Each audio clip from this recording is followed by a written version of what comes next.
Hola, no te quiero hacer perder mucho el tiempo, así que voy directa al grano. Si quieres escuchar el audiolibro completo, echa un vistazo al enlace en la descripción. Podrás disfrutar de una prueba totalmente gratuita que te dará acceso a un amplio catálogo de audiolibros. Pero espera, que hay más. Por si todavía tienes dudas, a continuación te dejo con un pequeño fragmento del audiolibro. Disfrútalo. La tragedia de los Habsburgo españoles agonizó durante 40 días y 40 noches de dolores intestinales. El bebé de cabeza desproporcionada, que parecía destinado a no vivir más de una semana, reveló una frágil salud de hierro a lo largo de 38 años. Carlos II sobrevivió a los ataques epilépticos, a los trastornos hormonales, a la frustración de ser estéril, a las sangrías constantes e incluso a los exorcismos, ante la creencia compartida por él mismo de que algún demonio habitaba en su cuerpo. Las ruinas de su salud dijeron basta el 1 de noviembre de 1700. Puso el punto final a su dinastía con 3 palabras que bien hubieran servido de epitafio a un torero corneado: me duele todo. Al momento de fallecer Carlos, se vio en Madrid brillar el planeta Venus junto al Sol, una señal del cambio de los tiempos que sirvió para tensar los nervios en la corte. Muerto años antes el candidato de consenso, el heredero de Baviera, las grandes casas europeas se habían dedicado a colocar lo mejor posible sus peones sobre el tablero hispánico, mientras el rey hechizado se decía y desdecía con sucesivas modificaciones de su testamento. Al final, nadie podía saber con certeza quién iba a heredar el vasto imperio español, y si habría guerra o no. El duque de Abrantes, encargado de hacer público el texto, decidió tomarse con humor aquel solemne día en el Real Alcázar. El noble español lanzó una mirada de total indiferencia al embajador francés, quien confiaba en que serían los Borbones los herederos, y se dirigió en cambio a abrazar de forma exagerada al representante de Viena. Volviendo a agarrarle en sus brazos una segunda vez, le anunció, conteniendo la risa: «Tengo el mayor placer, mi buen amigo, y la satisfacción más verdadera en despedirme para siempre de la ilustre Casa de Austria». La última voluntad de Carlos II colocó a Felipe de Anjou, nieto de Luis XIV, como el ganador de la partida y nuevo soberano de la monarquía española. Si alguien había creído que aquel cambio de dinastías supondría para España un mar de tranquilidad tras un reinado turbulento, pronto iba a quedar desencantado. Justo a 1023 kilómetros de allí, en Fontainebleau, un veterano Luis XIV estaba cazando cuando un mensajero osó interrumpir la aparatosa ceremonia que le acompañaba a todas partes. En el otoño de su vida, el rey Sol seguía impresionando por su pompa, por la enorme peluca de pelo natural con la que disimulaba su calvicie, por sus mangas adornadas de ricos encajes venecianos y, no cabe duda, por sus famosos tacones de color rojo con los que agrandaba una figura de por sí elevada. Al oír la noticia, el rey Sol se trasladó rápido a Versalles y conoció el contenido del testamento de Carlos II, tras lo cual convocó un consejo extraordinario donde, como de costumbre, escuchó a sus ministros sin decir nada. La decisión del último Habsburgo español colocaba a Luis XIV entre la espada y la pared del mundo. Sabía que si aceptaba que su nieto heredara todo el imperio español, habría guerra con las naciones europeas que esperaban partir la tarta en trozos más o menos iguales. Los Borbones llevaban medio siglo preparando aquella jugada. Felipe IV de España se había casado con una Borbón, al igual que Francesa había sido la primera esposa de Carlos II, sin olvidar que la madre y la mujer del propio rey Sol eran de sangre española.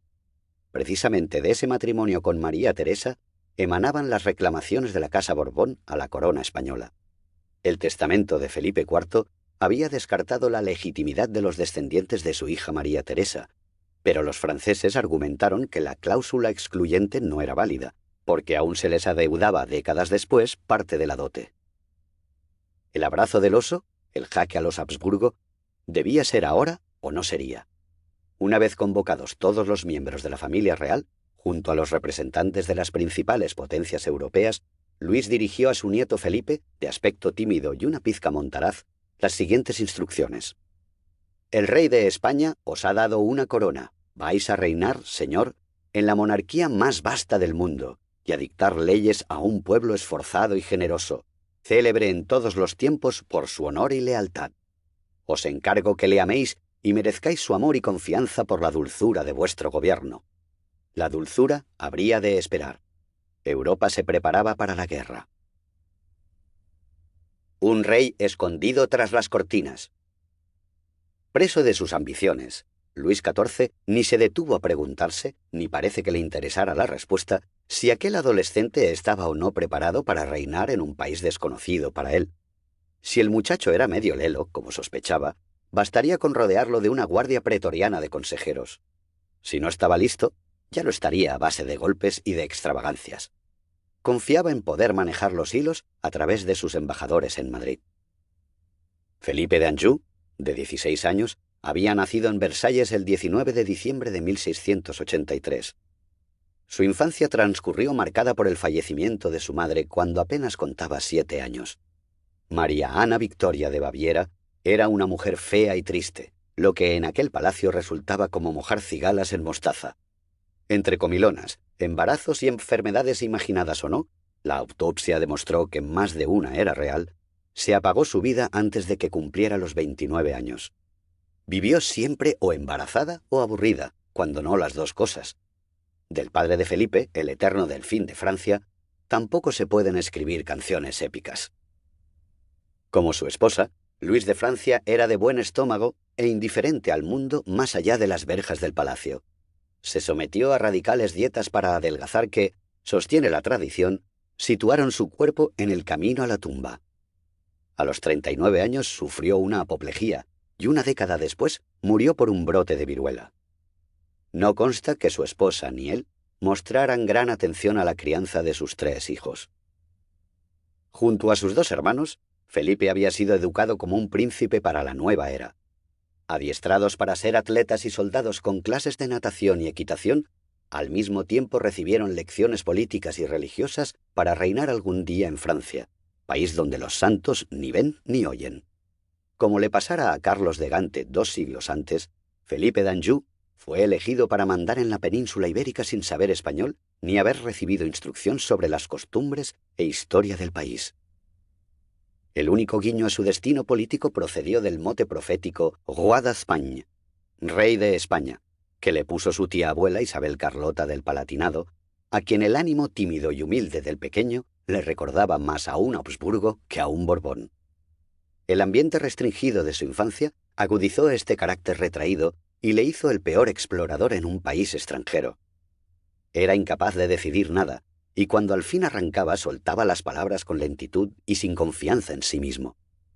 Incluso décadas después, tendría problemas para dirigir siquiera la palabra a gente que no conociera de antes.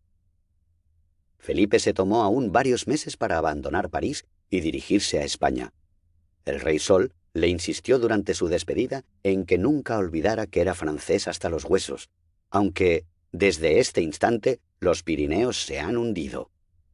La imagen de toda una cordillera desvaneciéndose frente a él, o quizás el miedo escénico, sumieron al joven en un estado taciturno durante el viaje. La mastodóntica delegación, formada por 40 carruajes, cruzó a principios del nuevo año el río Bidasoa hacia territorio español. Su particular Rubicón. Calmó su agitación al asistir en Vitoria a su primera corrida de toros, donde estuvo tan a gusto que, después de ver correr 20 toros, aún preguntó si quedaban más. El olor a sangre y las vísceras palpitantes de los morlacos despertaron dentro del adolescente una emoción desconocida, algo que únicamente volvería a hallar en los campos de batalla y en el lecho conyugal. Como si fuera una barroca estrella del rock, la multitud se congregó en cada ciudad por donde pisó el nuevo rey, con arcos del triunfo y fuegos artificiales para celebrar la primera venida de los Borbones. En vísperas de su entrada a la capital, hubo más de una decena de muertos en la puerta de Alcalá, pisoteados ante la histeria por ver al monarca.